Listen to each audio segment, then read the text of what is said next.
دوستو، سلطان صلاح الدین ایوبی جنہیں ہم بیت المقدس یعنی یروشلم کے فاتح کے حیثیت سے جانتے ہیں، بلا شبہ سلطان صلاح الدین ایوبی نہ صرف عالم اسلام کے بلکہ اس دنیا کے عظیم ترین فوجی جرنیلوں میں نمایاں حیثیت رکھتے ہیں۔ ایک عظیم مجاہد اور فنون سپاہ گیری میں مہارت رکھنے کے علاوہ سلطان صلاح الدین ایوبی ایک رحم دل اور نیک طبیعت انسان بھی تھے۔ اس لیے تو حیرت انگیز طور پر سلطان صلاح الدین ایوبی کو نہ صرف مسلمان بلکہ مغربی مورخین بھی ایک ہیرو کا درجہ دیتے ہیں، اور مغربی ممالک میں آپ کا نام نہایت ادب سے لیا جاتا ہے۔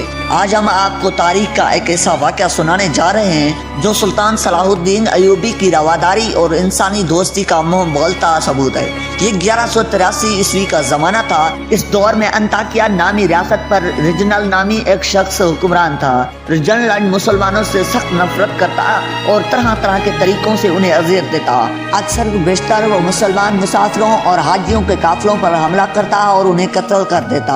اس نے مسلمانوں کے مقدس ترین شہروں یعنی مکہ معظمہ اور مدینہ منورہ پر حملہ کرنے کی کوشش کی، اور یہ شخص حضور کریم صلی اللہ علیہ وآلہ وسلم کی شان میں گستاخی کا مرتکب بھی ہوا۔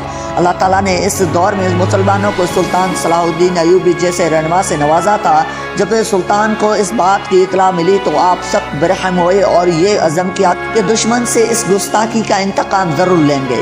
سلطان صلاح الدین ایوبی مصر اور شام پر قابض ہو کر فرنگیوں سے ایک ایک کر کے بہت سے قلعے چھین چکے تھے۔ اب سلطان صلاح الدین ایوبی کی نظریں بیت المقدس پر تھی، جہاں اس وقت صلیبی حکومت قائم تھی اور ان کا حکمران ولرڈ ونگ چارمن تھا۔ جب سلطان صلاح الدین ایوبی کو رجنل کی حرکتوں کا علم ہوا، آپ سرزمین حلق سے لے کر سرائے سینا تک اور دمشق سے لے کر بادیہ شام تک اپنے جرات اور بہادری کے سکے بتاتے ہوئے آگے بڑھے اور فرنگیوں کے اس قلعے کا محاصرہ کیا، جو اپنی مضبوط شہر پناہ کے سبب ناقابل تذکیر سمجھا جاتا تھا۔ یہ مقام پہاڑوں کے درمیان کچھ اس طرح واقع تھا کہ اسے فتح کرنا ناممکن تھا۔ اس شہر کا نام کرک تھا۔ بہت سے لشکر آئے اور مایوس لوٹ گئے، مگر یہ فتح نہ ہو سکا۔ اس مرتبہ سلطان صلاح الدین ایوبی نے اپنے بھائی عادل سے فوجی امدادی مدد طلب کی اور پوری قوت کے ساتھ کرک نامی شہر پر حملہ آور ہوئے۔ شہر کے چاروں اطراف منجنی کے نصب کر کے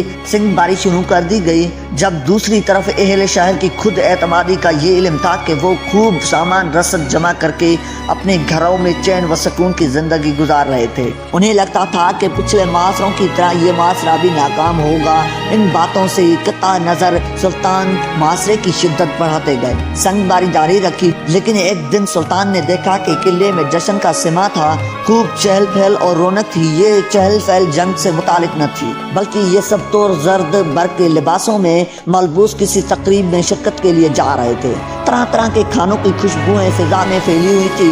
یہ دراصل ایک شادی کی تقریب تھی جو رجنل کے سوتلے بیٹے ہیمری آف توران اور بیت المقدس کے بادشاہ وائلڈنگ کی بہن کے درمیان انجام پا رہی تھی۔ غروب آفتاب کے وقت قلعے کا دروازہ کھلتا ہے اور 40 آدمی سروں پر تباہ لیے سلطان صلاح الدین ایوبی کے لشکر کی جانب بڑھتے ہیں۔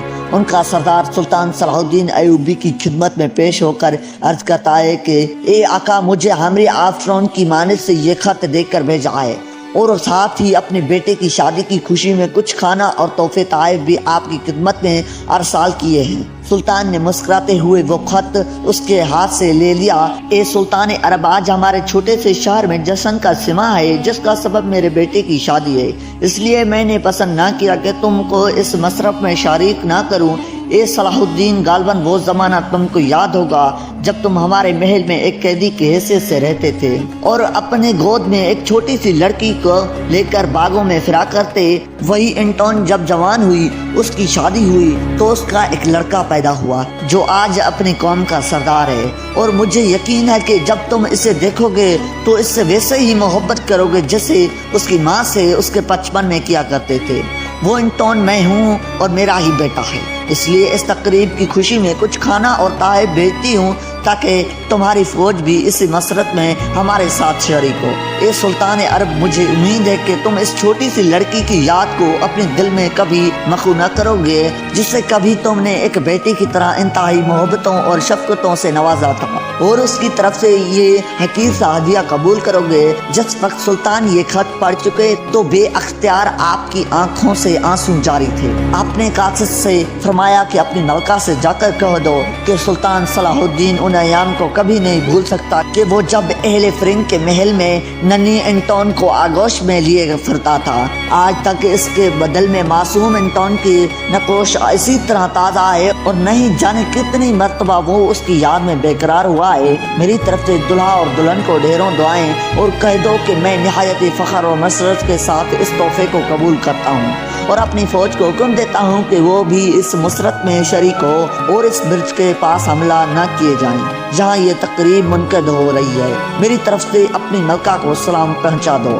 اس کے بعد سلطان صلاح الدین ایوبی نے اسرار جنگ ملتوی کرنے کا اعلان کیا۔ یہ تاریخ انسانی کی عجیب و غریب جنگ تھی جہاں ایک طرف نصورین چار جشن میں مصروف تھے تو دوسری طرف قلعے کے باہر یعنی حملہ آوروں میں بھی خوشی کا سماں تھا۔ بعد ازاں سلطان صلاح الدین ایوبی نے کرک شہر کے اس مضبوط قلعے کو بھی فتح کر لیا اور تمام اہل شہر کو معافی دی، جبکہ ملکہ انٹون اس کے بیٹے اور بہو کو بھی تحفے اور تحائف سے نواز کر یہاں سے روانہ کیا۔ تو دوستو یہی وہ وجہ ہے کہ سلطان صلاح الدین ایوبی کی عزت و تکریم دنیا کا ہر شخص کرتا ہے، بھلے ہی اس کا تعلق کسی بھی مذہب یا فرقے سے ہو۔ سلطان صلاح الدین ایوبی کی گرفتاری اور کرک میں ان کے بحیثیت قیدی مقیم ہونے کا ذکر مستند تاریخ میں موجود نہیں، لیکن بہت سے مغربی اور مشرقی مورخین نے اس واقعے کو لکھا اور اس کی تصدیق کی۔ ناظرین آج کی یہ تھی ویڈیو، امید ہے کہ ہماری یہ ویڈیو آپ کو ضرور اچھی لگی ہوگی۔ ویڈیو اچھی لگی تو ہمارے چینل کو سبسکرائب کرنا اور ساتھ ہی کھڑے بیل آئیکن پر ضرور دبانا